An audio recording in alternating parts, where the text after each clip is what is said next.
So hey guys, this is actually my technically third time recording this audio, but I felt like it's something I should really talk about because of how my last video did, and I feel like it's really important to clarify a couple things because when you get enough comment and enough engagement in a video that's as like split as I currently had, I was really surprised at how aggressive some of my comments were. Not, and don't take that as, well, I can't take criticism. I can. I understand that.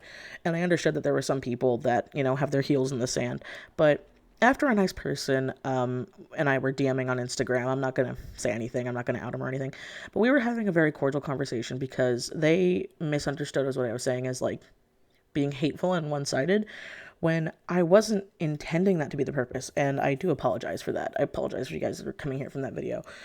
The main thesis and point of my last video was that I don't think that Alfonso Dunn should have made a public video without trying, at least trying in some way, to reach out to Jake Parker.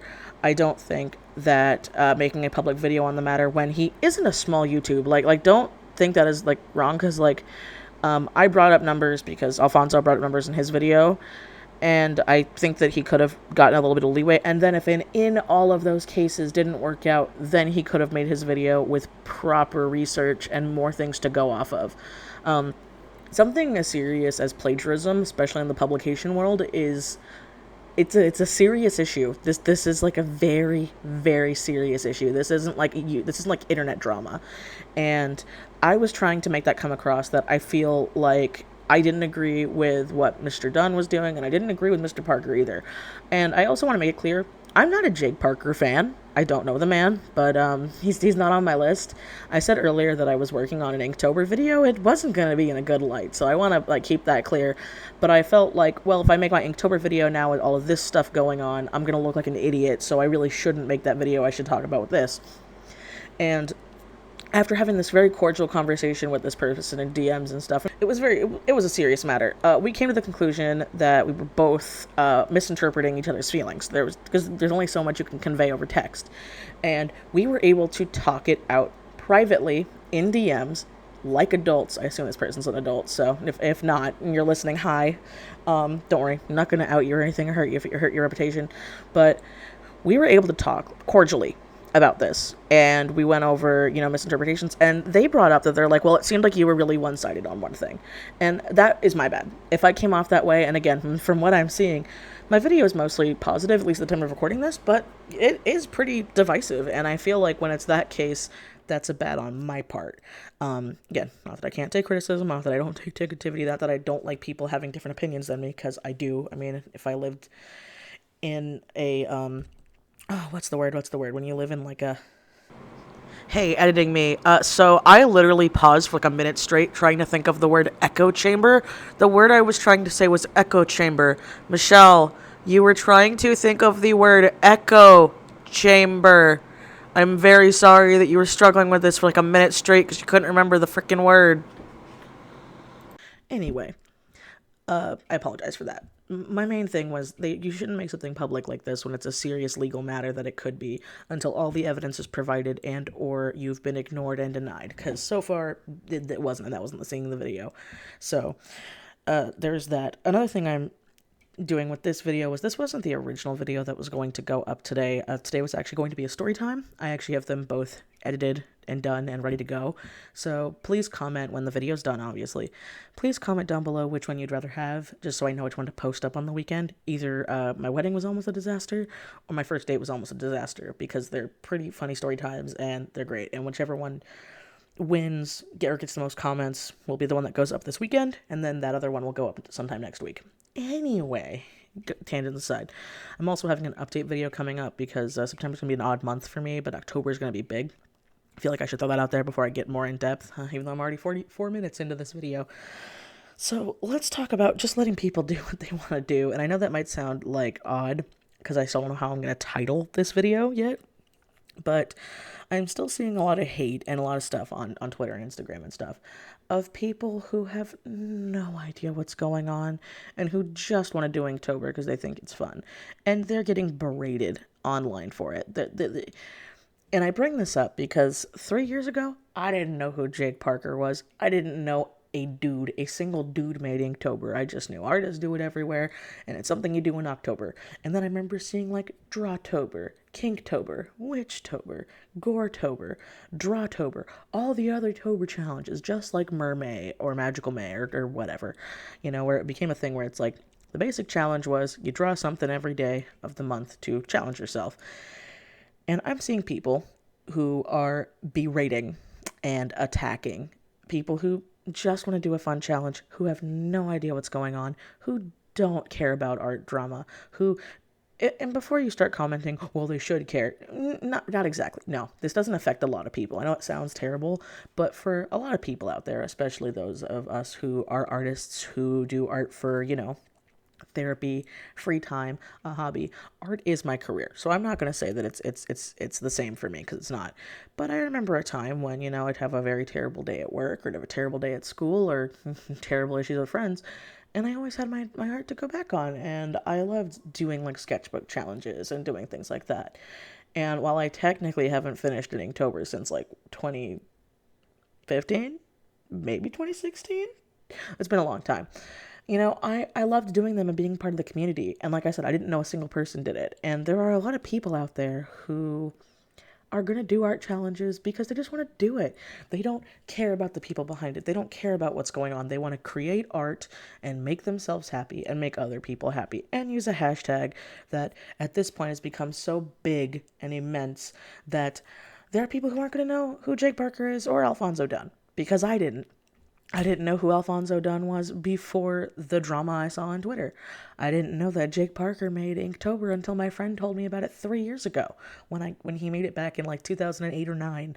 And that's a long time. That's a long time for people not to know you're the dude who did it. And before you say, well, I always knew, that's great. That's good for you. The average person doesn't. The average artist doesn't. I know, because out of a big collective of artists that I have talked to, only two of them knew that Inktober was created by Jake Parker. Other people didn't know who he was. And then some of them found out about him and what was going on through my video, and they were like, what is going on? And I'm like, I know, it's complicated. But we are in the midst of a pandemic in a very terrible time. A lot of people are experiencing depression for the first time in their lives, and they are just looking forward for something fun to do.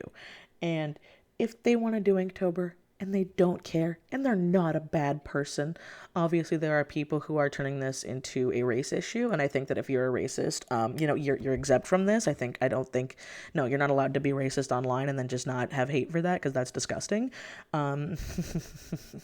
Just a little opinion on that. If there are young people going on right now, or if there's older people right now, or if there's you right now that you're like, well, I don't feel good doing this, but I still want to do something to be a part of the art community, then be a part of the art community. There are so many hashtags and so many things to do, and if you still want to challenge yourself with ink, then do it. But if this issue bothers you so much you don't want to use the hashtag, then don't use the hashtag. Just do the challenge. Name it something else. Have fun. I'm seeing a lot of other prompts online that people are doing. Like, there's one that I kind of also want to do on the side. That wouldn't be an Inktober one. It would just be another drawing one if I have time, biting off more than I can chew like I tend to do. But what's going on with this? Why are we attacking people who are not informed instead of just politely informing them? Because that's the big issue here. People do not want to politely inform people when there's issues like this, and people are that heated and their legs are in the sand. Especially if it does come out. I'm not saying this is the case, but if it does come out that Jake Parker's book wasn't plagiarism. Let's say it wasn't, right? It wasn't plagiarized of Alfonso Dunn's book. If that is the case, and it's to come out that it's not plagiarism, you and I know, if you've been on the internet for a while and you've seen drama, there are people who are going to still believe that it's plagiarized, even if it's been proven it hasn't been. Because we see that with a lot of things online and a lot of things like this.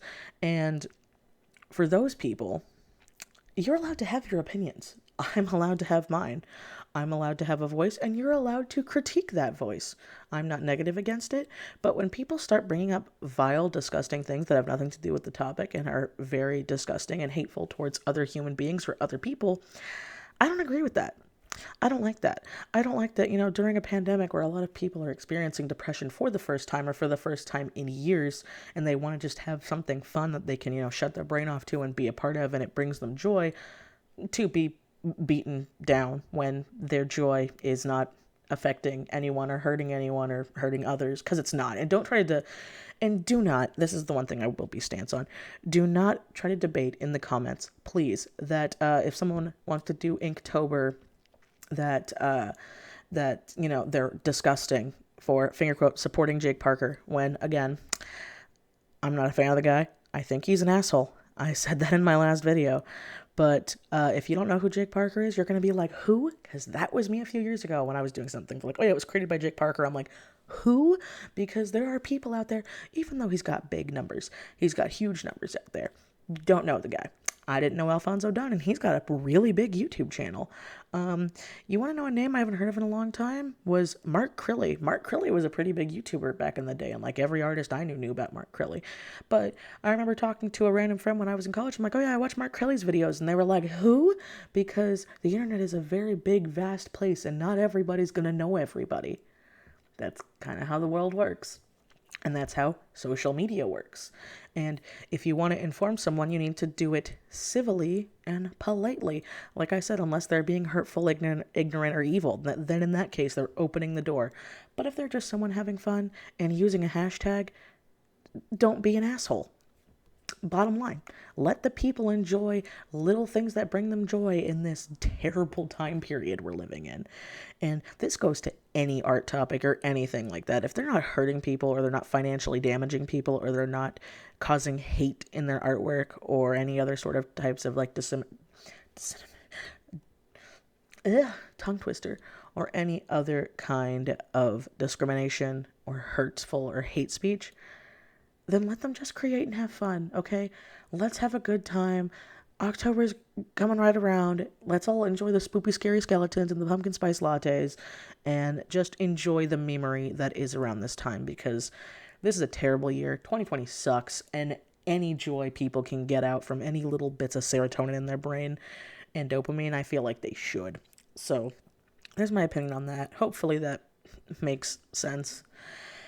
And if not, please let me know down below. Again, please let me know which story time you would like if you are a returning subscriber, or if you're a new subscriber, so that way I know which one to post up on the weekend. And thank you as always to my amazing Patreon patrons. I love you all so, so much. Thank you for sitting through the entirety of this video. Please remember to like, comment, and subscribe, because the YouTube bot is dumb. And as always, guys, I will. See you next time. Bye!